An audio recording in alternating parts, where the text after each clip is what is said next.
Para mitra sadaya rengse bagian ke-11 mangga urang teraskeun bagian ke-12. Mang Jaya ngahaturkeun nuhun ka wargi-wargi Mang Jaya nu sami-sami ngabandungan dongeng. Dongeng enteng judulna nyaeta Suryati di Arapati.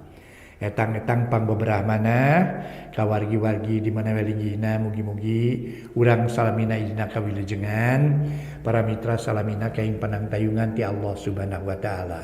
Amin ya rabbal alamin. Oge para mitra dongeng ieu sering oge nu naroskeun ka ieu teh ai kileuksa masih jumeneng, masih keneh para mitra, masih keneh aktif anjeunna. Masih aktif atuh para mitra. Dina pendidikanana masih aktif para mitra sadaya, masih aktif anjeunna para wargi. Pon kitu keneh. Upami hoyong ieu hoyong muninga mangga para mitra buka we channel atanapi buka kileuksa di YouTuber. Engke tiasa keluar channelna para wargi mangga. Tah kileuksa kagungan channel ku anjeun. Mangga para mitra dongeng Suryati di Arapati karangan kileuksa urang teraskeun deui Mang Jaya ngahaturkeun nuhun. Mugi-mugi urang aya dina kawilujengan salamina kaing panangtayungan ti Allah Subhanahu wa taala. Amin ya rabbal alamin. Suryati di Arapati karangan kileuksa dina bagian ka-12. Wilujeng ngadangukeun.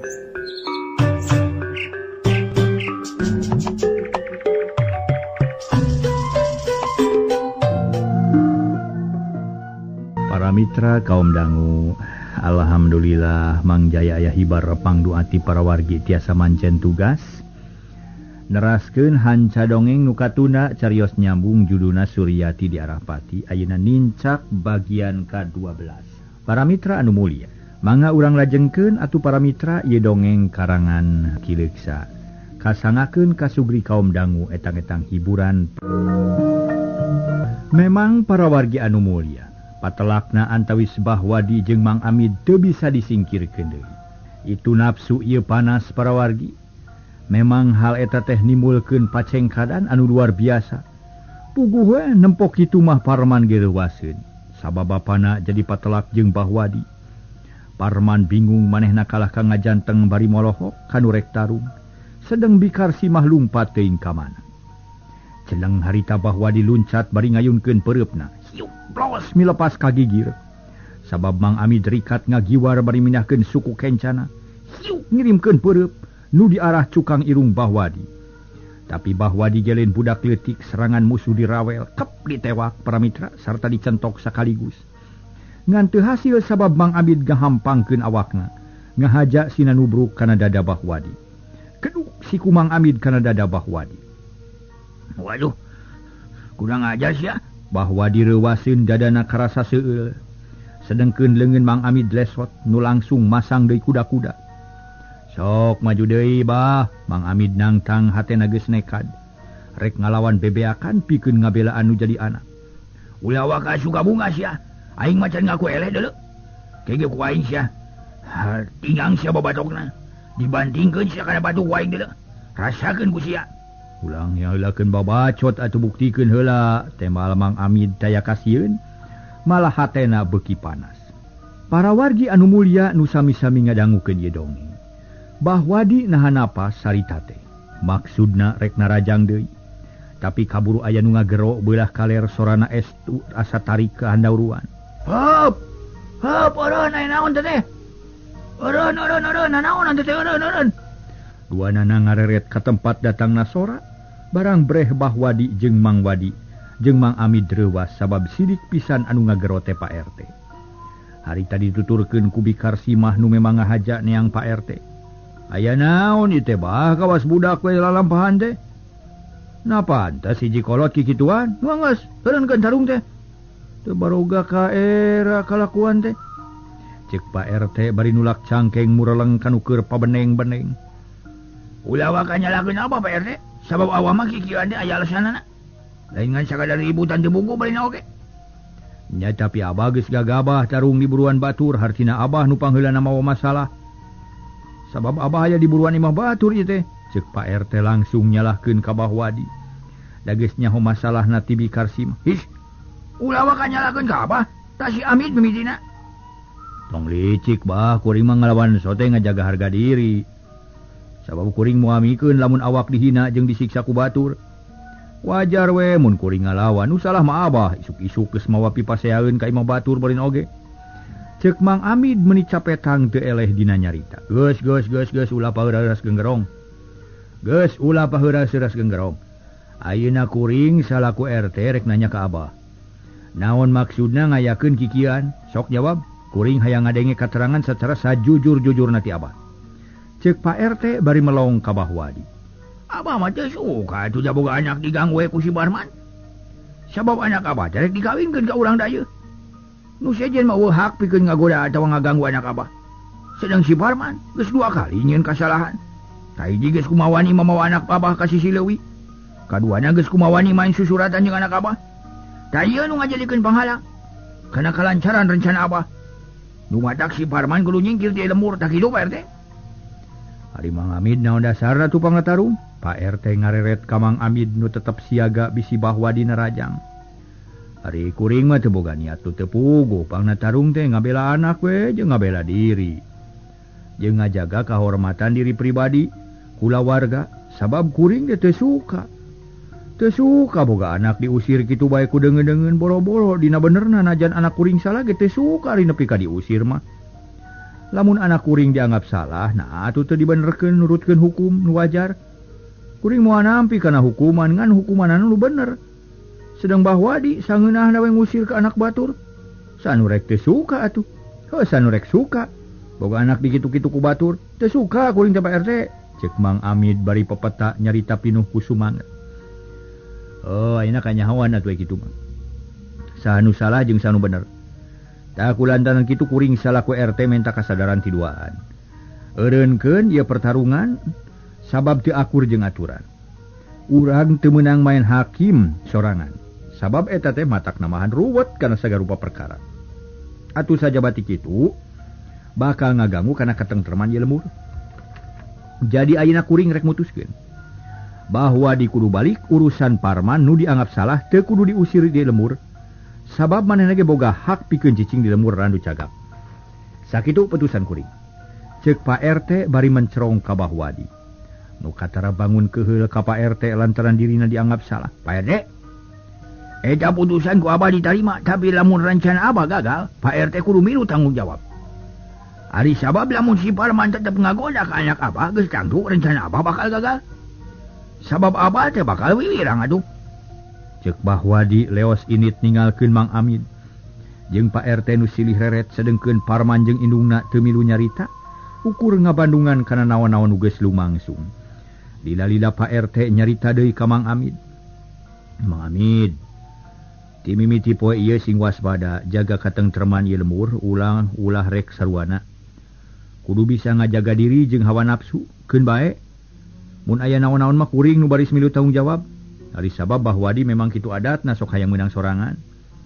Nya mang Pak RT da tadi ge kuring mah teu hayang diributan atuh. Eta mah Bah Wadina we nu teu bisa diajak badami, kahayangna meunang we sorangan teradaek ngalipak maneh. Nya nuhun mang kitu eta ayeuna mah nya. Ta ayeuna rek amanat ka Parman. Omat yang Parman ulah wani-wani ngaganggu ka anak Bah Wadi. Sabab ayeuna mah Nyi Suryati geus aya nu boga rek dikawinkeun ka urang dayeuh. Teangan kasalamatan ulah nyiar-nyiar picilakaeun. Awewe maloba keneh teu kudu sieun-sieun. Pak RT mapatahan ka Parman tapi Parman teu langsung narima pok nempa. Kaartos ku abdi ge Pak RT nanging nu saleresna mah sanes abdi nu keukeuh peuteukeuh tapi Suryati we nu maksa menta pitulung ti abdi. Sabab Suryati teh teu sukaeun dikawinkeun ka lalaki nu lain pilihanana. Nya kaarti ku kuring oge tapi ayeuna mah galagatna ge pigorengeun sarta pibahayaeun jadi nu kudu dipilih teh kujang Parman kasalamatan. Nya mangga atuh rek kitu Pak RT. Parman ngelehan maneh. Kitu wae tu ayeuna mah nya kade sing bisa ngajaraga awaknya. Ulah sarua gelona bisi matak jadi kaributan. Ayeuna kuring rek amit ye sabab ari urusan mah aya di desa deung. Aya urusan di desa apa mah? Ceuk Pak RT bari tuluy ngaleos ninggalkeun Mang Amid sakula warga. Sajongjongan mah Mang Amid jeung anak pamajikanna Jarempe melong ka Pak RT. Nu ngingkig balik keur ngahuleng kitu torojol aya nu datang. Horeng Suhaeti nu ngajak rek nepungan ka Parman dumeh aya beja ti tatanggana. Yen Parman dijorag ku Bah Wadi. Puguh Parman reuwas pok nanya bari mencerok. Ti, Reka mana itu juga nurusuh teuing. Nah aja we ka Kang Parman bade naroskeun ka janten anu bieu. Laras akang di banduan ku Bahwadi. Suhaeti malik nanya siga nu teu malire ka Mang Amid jeung Bikarsi mah. Nu harita carolohok bengong. Teu naon-naon Bahwadi mah. Nah aya naon kitu teh. Ulah ngabohong Kang Parman. Magi ka janten anu nama teh seueur anu terangeun. Ngantein wantun ka dieu iwati Pak RT dupinu dimaksad ku abdi bila akang peryogi bantuan. Abdi sayagi kanggo ngabantu ka akang kitu maksudna teh. Parman ngahuleng sakedeung ret ka indungna. Ret ka bapana siga nu menta dibantuan mikir, Mang Amid Surti pok nyarita dari anaker. Nya Titi, anak sobat bapa pa nya Titi teh. Man kade. Hade pisan ku maneh dipendaan bantuanana. Oge nyi Titi alus pisan mun daek ngabantu ka maneh. Prak badami na kumaha dena bapa mah masrahkeun we ka Parman. Nya nuhun atuh pa tapi naon nu bisa dilakonan ku Titi teh? Keur nulungan akang teh. Parman melong ka Suhaeti. Abdi mah daek nulungan ka Kang Parman margi abdi hawatos ka Suryati nu dikerem ku Ramana. Taina abdi bade jadi cukang lantaran daek lah. Pikeun naon-naon nu dimaksud ku akang. Ku akang can kaharti kumaha maksud Titi teh. Abdi katitipan serat ti Suryati kanggo Kang Parman. Eta tos didugikeun kamari ta ayeuna bilih Kang Parman bade ngabalesan eta seratkeun ku abdi urang bikeun ka Suryati kitu Kang. Cek Suhaeti ngajentrekeun maksudna. Suhaeti harita para mitra sadaya nawarkeun diri daek jadi panglayar antawis Parman jeung Nyi Suryati. Tapi Parman kalah ka ngahuleng jeung reuwas kareureunnakeun sabab tadi Bahwadi ngajorag ka manehna nepi ka aya kajadian tarung jeung Mang Amid. Nah kalah ka ngahuleng Kang Parman? Kieu sanya matinya Surati Suryati geus katarima sarta eusina kaharti pisan. Ari balesanana geus dibikeun ku akang sorangan, peuting tadi dibikeunna oge. Tapi bieu Bahwadi datang ngajorag sarta kungsi tarung jeung bapa. Ari jadi sababna mah surat balesan ti akang teh kapanggih ku Bahwadi kitu mimitina mah ceuk Parman. Kapaksa nerangkeun usanyana atuh meuni ngahuleng Suhaeti manehna ge milu bingung ka Parman. Geus we ayeuna mah teu kudu dipikiran deui man sabab geus puguh kajadianana. Yen mata ribut teu kudu susuratan sagarupa da moal aya gunana. Rek aya talatah mah langsung we lisan ceuk Mang Amid dari anaker. Muhun saya kitu oge lesok atuh bade talatah naon Kang Parman teh. Cek Suhaeti bari mencerong ka Parman nu masih keneh bingung. Da anu penting iwati nanyakeun surat we naha geus katarima atawa acan mun geus kusaha katarimana sakitu. Jawab Parman ayeuna mah hatena rada ngemplong. Mangatur kitu gekeun urang taroskeun ka Suryati. Malima ayeuna pisan bade ka ditu da geus janji ti kamari keneh permios atuh. Cek Suhaeti amitan ka Parman jeung indung bapana. Leos manehna indit nyaan ngajugjug ka Imah Suryati. Dijajabkeun ku paneuteup Parman. Atuh geus kitu mah Mang Amid teu ngomong deui bus ka pawon kop kana bedog terus disoren. Maksudna rek kaleuweung ngalasuluh, sedang Parman diuk dina bang baru ngahuleng mikiran anu tadi kajadian. Keun ulah dipikiran da geus kitu jadina anggur mah geradangdan, lain rek iyang suluh ka pasar, ceuk Bikarsi mah bari neuteup ka anakna nu malaweung. Arek mah tapi engke we da geus rada beurang. Mending ayeuna meungpeung isu keneh jeung deui bisi ayeuna mah bisi aya di Bahwadi ka dieu. Bikarsi mah ngajujurung ka Parman sangkan buru-buru ini ti imah pikeun nyingkahan Bahwadi. Parman teu ngomong deui terus asup ka tengah imah rek disalin baju. Satuluyna nyampeurkeun ka indungna nu aya di dapur rek mumuluk heula. Ngarah aya tanaga sanggeus tarapti Parman nanggung suluh rek dianteurkeun ka pasar ka warung langganan tea. Kocapkeun Suhaeti harita teh langsung muru ka imah Bahwadi geus teu kudu mikir deui. Da kamari geus meunang idin ti Bahwadi yen kudu maturan ulin ka Suryati sangkan Suryati betah di imah. Sadatangna ka hareupeun imah Suhaeti uluk salam, tapi nu nembalan lain Suryati kalah Bahwadi nu keur amek keneh. Da tadi niatna dihalangan ku Pak RT. Rek naon ka dieu ha? Pokna bari mureleng ka Suhaeti. Puguh we nu ditanya teh reuwas. Sabab sikep Bahwadi beda pisan. Jeung sakamari ayeuna mah paketut haseum pikangewaeun. Punten Abah abdi teh bade ngaganggu ka Abah. Hoyong ameng ka Suryati manawi teu aya wagelan. Teu bisa. Si Suryati teu meunang ditepungan ku sing sabaya oge. Jaga we mun geus reres akan nikah. Ayeuna mah keur dipingit bisi anu ngaganggu. Balik ka ditu.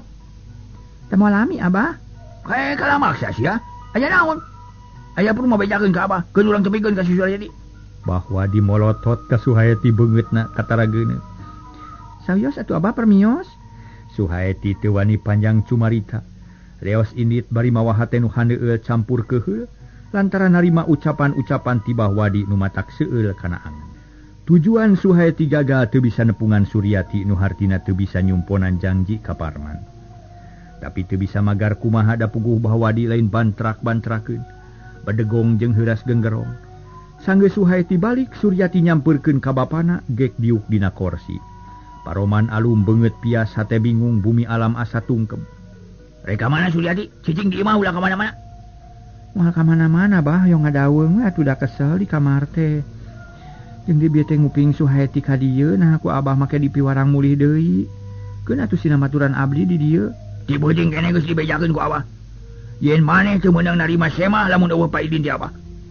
Si Suhaeti kapaksa dititah balik ku Abah, sabab manehna bisa ngaruksakeun rencana Abah. Jawab Bahwadi gek diuk dina korsi.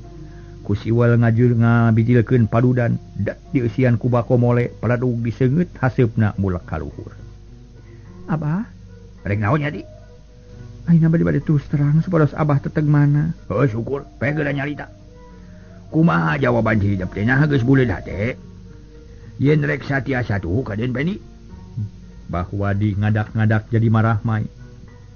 Disangka anakna teh lea hatena, daek ngagugu kana kahayang nu jadi kolot. Abah abdi mah terus terang we teu suka amun kudu ngahiji sareng laki rabi sareng urang dayeuh. Ari sabab abdi teh hayong milih sorangan. Ngarah teu mata kaduhung jagana, tak kitu Abah. Ceuk Suryati tanes lantaran geus gilig pikir sejanolak kana kahayang bapana. Para mitra anu mulia, kumaha tumerapna carita Anyi Suryati ka Bahwadi. Atuh puguh we Bahwadi setengah ngagurubug bakat kureuwas kawas dicocok kala. Naon Suryati? Dedengean teh suka. Nya teh salah ucap. Henteu Bah, da kenging mikiran. Pangkawaras ya. Teu nyaka kolot teu narimakeun kana kanya anu jadi bapa. Hayang kanu kumaha sia teh ha? Mana liwar-liwar teuy. Hayang ka tukang ulin car si Parman, naon araheunana sia? Abah ulah sasauran kitu dang Kang Parman ge jalmi. Aing ge nyaho si Parman manusia. Tapi lain pijodoeun maneh eta mah. Maneh mah kudu kawin nu satingkat, sadarajat, satata, saguru, sailmu. Beusi pada beusi, wajah pada wajah. Nu cocok pikeun maneh mah nyata Den Pendi, anak sobat Abah. Maneh kudu daek mun teu suka. Sarua jeung teu narimakeun kana kanyah kolot, kitu maksudna. Bahwadi pepeta beungeut katara beureum bakat ku Ama. Abahna kekeh teuing Abah. Teu kudu loba tatanya. Sing ka kamar deui. Awas ya mun kumaha wani kaluar ti imah, maneh nyaho sorangan hukumanana. Suryati teu ngomong deui jung cengkat lalaunan. Cipanon merejel merebel bijil kasedekeun ku rasa sedih anu ngawejet hatena. Lengkah Suryati asa teu napak leumpang teh sosoloyongan, sadatangna ka kamar ngajentul di sisi ranjang ngumar Cipanon anu teu kaampeu. Kang Parman, urang teh kedah kumaha? Tulungan atuh abdi teh Kang piraku kedah dikerem cara manuk onaman mah. Ceuk hate Suryati jumerit nyamat Parman anu jadi buah hatena.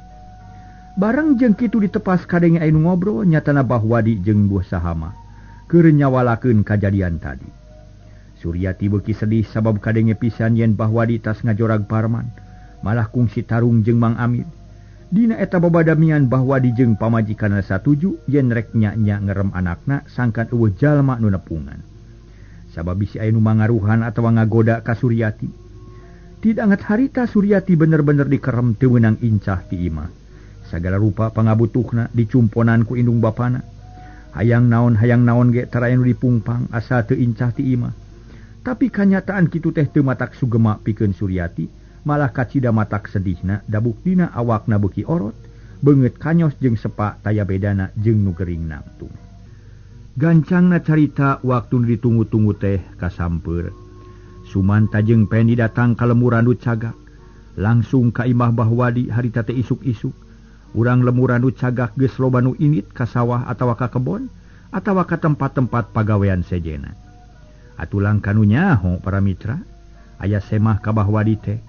Pendi jeung bapana make pakaian gining naker mawa oleh-oleh nu maraha jeung model jeung marodel maksudna hayang nyugemakeun ka Suryati. Tapi Suryati teu daek narima malah teu daek nepungan ka Sema. Puguh Pendi meninggar geteun hayang geura jonghok jeung pibojoeun. Mana atuh Nyi Suryati teh bah abdi mah panasaran. Hayong enggal tepang bah. Ceuk Pendi sonagarna keur manehna geus teu sabar. Kelanan aden ulah rusuh-rusuh cai, tenang we. Dangke ge moal burung ka dieu. Mangga atuh ayeuna mah ngaleut heula sing raos-raos. Supados laluasa sareng jongjon kitu. Temal Bahwadi Sukaseri. Padahal hatena mah keheul ka anakna nu can daek nyampeurkeun. Nya jangkeun bae ulah rusuh teuing buat teuing nuju beberes heula si Nyai teh tenang we atuh naha. Ceuk Sumanta ngengklokan. Hatena bungah ngadenge anakna nu wanter. Tanya kitu jang tenang we lah da moal ka mana-mana. Sok atuh ngaleut heula. Abah bade ka tukang heula sakedapnya. Bahwadi cengkat rek neang Suryati sangkan buru-buru nepungan ka Sema. Mangga bah hatur nuhun bah. Pendi jeung bapana ngabaheuhai dina kursi bari ngagereyem ngadaharan goreng ranginang. Sedengkeun Bahwadi ngagidig ka pawon, nepungan busa mah nu keur pakpik-pak popolah nyadiakeun keur nyuguhan Sema. Manehna? Mana si Suryati nacan debung nyepungan Sema geuning? Ceuk Bahwadi ngaharewos kituna bari luak liuk neangan anakna. Nana tadi mah geus dangdan rek nepungan. Ka mana atuh nya? Lain galakan malik nanya jika ditu sambeurkeun atuh. Heug bawa ka hareup sina nepungan ka Den Pendi. Era teu ngelol-ngelol mangkaning kitu geus nanyakeun. Heug urang sampeurkeun atuh. Tapi kagok keur ngagoreng lauk emas ieu teh pek atuh tungguan heula ku Abah. Uyap ka dikeun ku Abah. Bahwadi ngarebut susuk nu dicekel ku busaha mah gek diuk dina jojodo gigireun hawu. Ari busaha mah ngojengkang ka tengah imah rek nepungan Suryati nu cicing bae di kamar. Kasampak Suryati teh keur nyuuh kana bantal ninghak ceurik siga nu kanyanyerian. Ari sabab omongan nu jadi bapana bener-bener kanyataan. Poe eta nu ngaran Pendi datang ka imahna puguh we busaha mah teh keuheuleun lantaran nempo anakna kalah ka ceurik balilihan. Nyai? Nyai? Kunaon ieu teh yang ceurik kanaon ari hidep? Sok cengat heula atuh. Pokna bari nyekel kana tak-tak Suryati nu keur inghak-inghakan ceurik. Ibu bade naon? Suryati malik nanya bari cengkat lalaunan. Ae, kalah kananya nu lain-lain. Itu Sema tepungan heula, geus lila ngadagoan. Hayang tepung jeung hidup, hayu. Urang teu pakatepas ulah leleda bisi ngerakeun. Mangga tepungan ku ibu. Lu kumaha ieu teh? Apa Den Pendi teh bika hayang ka hidup lain ka ibu? Hayu buru-buru urang tepungan. Busaha mah beuki keuheuleun huntu meuni kekerot tapi ngomongna teu wani tari. Sabab bisi kadengieun ku Sema. Kamari di abdi mah alim, kanggo naon mah kena pangan atuh. Pamikeun jeung keukeuh mah abdi mah nikah we sareng ibu-ibu ka ditu. Cek Suryati bakat ku jengkel puguh busaha mah beuki amek. Beungeutna meuni geuneuk panon molotot ka Suryati. Yati, ngomong naon ari maneh? Rek ngawirang ka kolot maneh teh? Jawab sia. Busaha mah mureleng bari ngegel bibir. Mending ngawat bakat ku teu kuat nahan ka keuheul. Suryati teu nemalan kalah goledag ngagoler dina kasur cipanon burah bareh kana pipi. Bau kusut awut-awutan. Nempo kitu busaha mah tamah amek tapi teu wani nyarekan sabab era ku Sema. Kalah jung nangtung terus nyampeurkeun ka Bahwadi nu aya di dapur. Tekung silila geus balik deui babarengan jeung Bahwadi. Gek dariuk dina sisi ranjang marlong ka Suryati nu tetep ngagoler dina kasur. Jadi, cek Bahwadi nyentak tapi ditahan. Suryati teu malire kalah mubus kana bantal. Teu hayang ngadenge kana omongan bapana. Udang heula Yati dengekeun omongan bapa. Busaha mah rada leuleuy ngomongna susuganan hate Yati daek peurai. Ieu Suryati hudang heula atuh hudang heula ieu hudang ieu. Bahwadi ngagebig-gebig Suryati ku niang hudang lalaunan. Terus diuk bari tungku cipanon tetep cuuh hate beuki tagiwur. Ari maneh kunaon Yati rek ngawibirang ka kolot maneh teh? Suryati gogodeg bibirna rapet teu daekeun nemalan Bahwadi meuni kekerot. Panon molotot tapi bisa kene nahan amarah pok nanya deui. Kunaon atuh maneh teh? Naon sababna beu teu pupuku make ceurik? Gering atawa aya nu nyeri? Sok jawab heula nu pupuh. Abdi mah teu udur, Abah teu aya nu nyeri tapi naon atuh sok tuluikeun? Nyeri hate asa dipaksa pirusak ku Abah. Bet meuni keukeuh kudu kawin ka jeung Pendi. Kudu mah alim Abah, alim Abah. Suryati setengah ngajerit. Tapi jep panon Suryati mundelik beungeutna beureum. Yati nanaonan atuh sia teh eling atawa henteu. Usaha mah ge keheuleun mun teu inget kana kaayaan mah hayang neke ka anakna. Yati, awas mun teu ngagugu, rasakeun ye. Bahwa di ngepeulkeun peureupna dibarengan ku molototkeun panon. Suryati ge sieun ari nempo kitu makhluk tungkul. Jajantungna ratug para mitra tapi dina hatena mah tetep moal ngagugu kana kahayang kolot. Moal nepungan ka semahna. Ayo dangdan, tepungan den Pendi. Moal Abah, moal. Jawab Suryati tanas. Be, kunaon nya tuh budaknya? Kasurupan atawa kumaha ieu teh? Aya wae. Mana banal-banal teuing nya? Bahwa digeregeteun leungeun ngageter jeung arateu hayang sabak-bakeun nampiling ka anakna.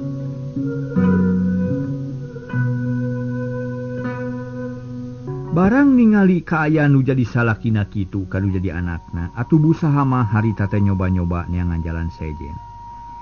Sabab sieun kawiwirangan ari hantem maksa ka Suryati mah tuluy nyarita. Ke Abah ulah rusuh-rusuh teuing urang akalan atunya. Ope katu mikir kumaha akalna? Bahwa diasa diingetan manehna satuju kana usulna busaha mah. Budak mah moal beunang dipaksa dina daekna ge bakal ngerakeun sabab kaayaan batan sakitu. Mending bejakeun gering we. Moal hayang nepungan sin asup ka kamar ieu, tak kitu carana mah Bah. Cek busaha mah harewosan hampir ditompokeun kana ceuli salakina. Hehe, alus bisa usul deh. Jung atuh bejaan ka hareup, den Pendi sina ka dieu we. Bahwa dimarah mae bakat ku Bungah lantaran manggih akal nu hade. Tapi keur jongjon kitu ka ambe bau tutung semu hangit. Malah ku semah ge ka ambe bahwa di jeung busaha mah silih pelong can ngarti kana naon-naon nu kajadian. Bau naon Abah?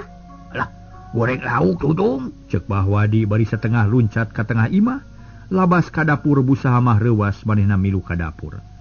Pugu di tengah imah meuni brug-breg da puguh dina palupuh matak gandeng.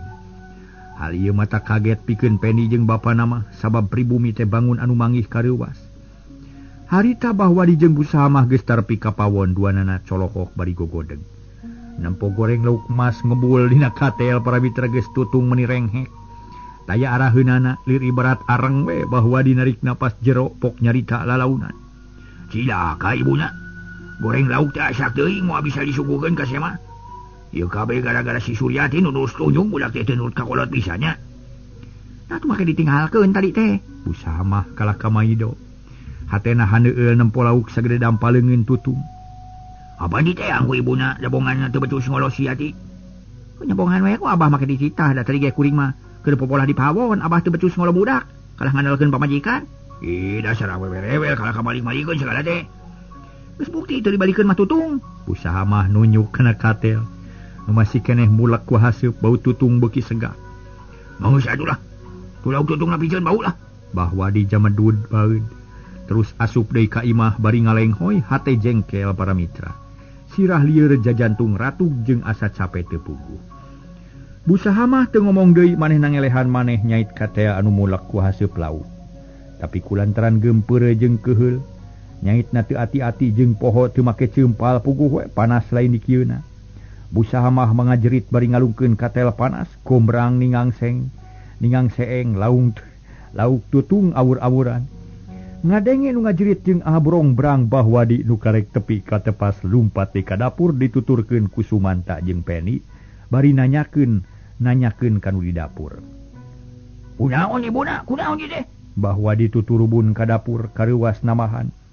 Sabab nempo busaha mah ngajejentreng bari calawak panon buncelik kawas nu kasurupan. Kunaon aceukna bet kikituan ieu teh?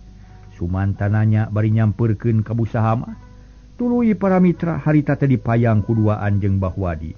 Dibawa ka tengah imah digolerkeun dina sama. Suryati norojo ti kamar sabab reuwas ngadenge indungna nu ngajerit. Nu tadina mung tepung jeung Pendi ayeuna mah kapaksa daek teu daek jadi tepung ngan bae teu wani patanya. Kunaon Ibu? Kunaon Bu? Suryati ngarontok ka indungna. Cicing jadi gara-gara maneh jadi kieu yeuh. Cek Bahwadi bari molotot. Teu sadar ye nyarita aya semah Suryati meni ngarenyag. Teu wani nyarita deui. Ke bahulah gugup ulah rusuh ieu teh kunaon atuh sanyana ieu teh. Urang tulungan heula nu cilaka. Cek Sumanta ayem manehna mah teu rusuh cara Bahwadi. Teh kunaon cing urang tanya? Ibuna, kunaon ieu teh atuh? Aya naon sanyana? bahwa di mencrong kabusahama anu ngagoler bari ngahegak si ganu capek beungeut na pias. Teu kuna naon ukur was wungkul kuring teh poho. Nyait ketel teu diceumpal. Jawabna tuluy cengkat talaunan. Sarta damaleungeun ditamprakeun duanana breh ramo-ramo tapak cili katel. Kulitna garing semut tutung ku sararea dipelom. Masya Allah. Nah, atuh gagabah teuing ibuna. Aduh, aya we ieu mah. Heuk singa jadi digawe teh. Kumaha geus kieu ye, pan jadi cilaka. Bahwa di kalah gegelendeng watir pacampur jeung keheul kabusaha mah nu cilaka. Geus.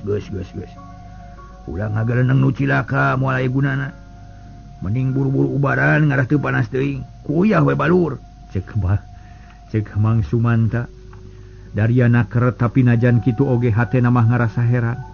Lantaran pribumi katempona bangun gugup siga-jiga aya nu keur dipikiran.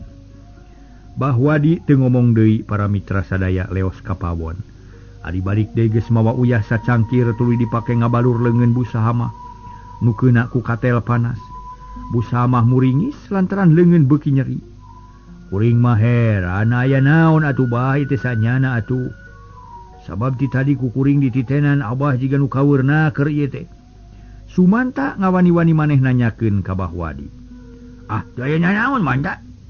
Tadi mah jiga nu ribut teh peda we goreng lauk tutung. Bengkok ti koro sia mah teh moal terus juang jeung lauk goreng lauk emas teh da kalah ka tutung geuning. Bahwadi bangun handeueur. Oh. Gara-gara goreng lauk emas tutung. Nah, atuh talobeh teuing ngagoreng da aceuk heug we kieu jadina. Subanta nyerengeh seuri. Neuteup kabusaha mah nu ngahuleng bari ngararasakeun ka nyeri. Rumaos talobeh kajongjonan teuing ngobrol jeung pun anak. Geus we dina mah. Ieu urang katepas di manta. Teu puguh ngobrol di dieu di dapur. Cek Bahwadi bari terus muruk katepas. Dituturkeun ku Sumanta jeung Pendi. Sedengkeun Suryati ngahuleng keneh gigireun nu jadi indungna. Para mitra anu mulia, Bahwadi jeung Semahna geus ngariung di tepas can aya nu nyarita. Ari Suryati neuteup ka indungna terus asup deui ka kamar, busaha mah nuturkeun. Sanggeus aya di kamar pok nyarita leuleuina keur. Nyai, sing karunya ka emak jeung ka Abah, buru-buru Semah teh geura tepungan. Bisi matak leuwih goreng balukarna. Ieu ge pan akibat hidup nu teu ngagugu ka kolot matak wirang sararea. Jik tepungan heula anak king sing karunya ka emak. Ulah nyalakeun ka abdi atuh mah da eta mah pongan sorangan akibatna kitu. Hari maksa kanu teu suka teh. Bener karasa ku emak tapi hidup teh ulah katutuluyan kitu. Sing karunya ka emak jeung ka Abah moal aya salahna nepungan Semah. Pan Semah teh wajib dihormat ku pribumi jeung tepungan ajeuna. Heula. Suryati kalah ngagoledag dina kasur. Taya tanaga jeung sumanget pangaruh pikiran anu kaweur jeung tagiwur. Nempo nu jadi anak kitu peta busaha mah ngaleos ini teu wani nyarita deui. Wacapkeun Sumanta jeung Pendi nu geus disenghareupan ku Bahwadi. Harita teh geus ngahangkeutkeun deui kana badami ngeunaan kawinna teh. Sumanta hayang meunang kapastian ti Bahwadi naha tulus atawa moal. Pok Sumanta nanya daria jeung sopan. Abah kuring teh di aku geus disuguhan geus. Ngobrol nyacapkeun ka sono geus, ayeuna kuring saja ngaguar maksud ngarampungkeun maksud. Sangkan teu gaplah rumingkang. Nutur catur nu kapungkur mapai laratan baheula. Nyaeta nu jadi sabab kadatangan kuring ka dieu teh kajurung ku maksud. Dibarengan ku niat anu mewang aya masalah nu diseja. Eta paniatan jeung maksud teh jauh jeung hasil babadamian urang ti heula kitu Abah. Heh, bener atuh. Kaharti ku Abah ge malah mah. Abah teh geus niat dina hate rek nanya ka Semah ngeunaan maksud jeung tujuan. Nuhun wae ari geus aya niat rek wakca mah da memang eta nu diseja. Pek atuh geura terangkeun maksudna naon atuh Sumanta teh ayeuna teh. Kieu Abah. Luyu jeung hasil badami ti heula kadatangan kuring teh rek maheutkeun janji pasini pasang subaya. Urang ngasakeun paniatan ti kuring mah salaku kolot lalaki satuju pisan kana rencana ti heula. Sarta geus siap pikeun ngalaksanakeunana. Tah ku kituna kuring miharep jawaban ti Abah. Na kumaha persiapan di dieu? Na kumaha ngeunaan budak? Na kumaha rencana satuluyna? Nu pokok utamana mah hayang nepungkeun si Ujang jeung si Nyai sacara resmi ngarah teu joma marojeng jateuing. Kitu maksudnya bah. Nuhun atuh. Nuhun pisan da memang kitu nu kasawang ku abah ge. Manda. Di pihak lalaki memual burung beres loes. Sabab ku sumpingna ka dieu ge geus mangrupa hiji bukti yen sumanta satia kana janji. Taina ku abah rek dijawab hiji-hiji. Ngeunaan persiapan beres. Tong boro isuknya gitu. Dalah janari tengah penting oke siap. Abah teh. Saduluina ngeunaan budak eta kudu dipikir sih. Teu kudu dipikir sih lo, beres pokona mah. Moal aya naon-naon. Atuh rencana satuluina upama geus sadia beres sarerea mah. Urang burung we jalankeun, urang milih waktu nu tangtu neangan mangsa nu utama. Urang kawinkeun budak kitu jawaban ti abah mah. Cek bahwa ditandas nyaritana. Siga nu heueuh geus siap sagala rupana padahal ari hatena mah koncewang. Da puguh anakna can kacekel omonganana. Nya nuhun atuh bah. Kuring teh bunga hari kitu mah hayu urang badami jeung sangkan parat. Narek iraha atuh tuluina ieu teh urang teh. Tanggal sabaraha dena kuring mah nuturkeun kumaha abah. Nya leuwih gancang leuwih alus sabab dilila-lila ge moal aya gunana. Malah mun dilila-lila bisi aya hama manten. Da malum sagala rupa ge sok aya hama komo mun minggu hareup. Tanggal kumaha mun minggu hareup tanggal 14. Ih nya mangga teh teuing kuring mah. Satuju we keun urang catet. Sangkan teu poho tayina kumaha rencana salajengna. Sumanta atoh heunaker sabab niatna tegaplah para mitra sadaya mung hanya kal waktosna kabujeng seep. Upina duwi ka dieu heula mangga kasugri kaum dangu Mang Jaya ngahaturkeun rebu nuhun laksa ketika bingahan wilujeng kantun kasadayana permios.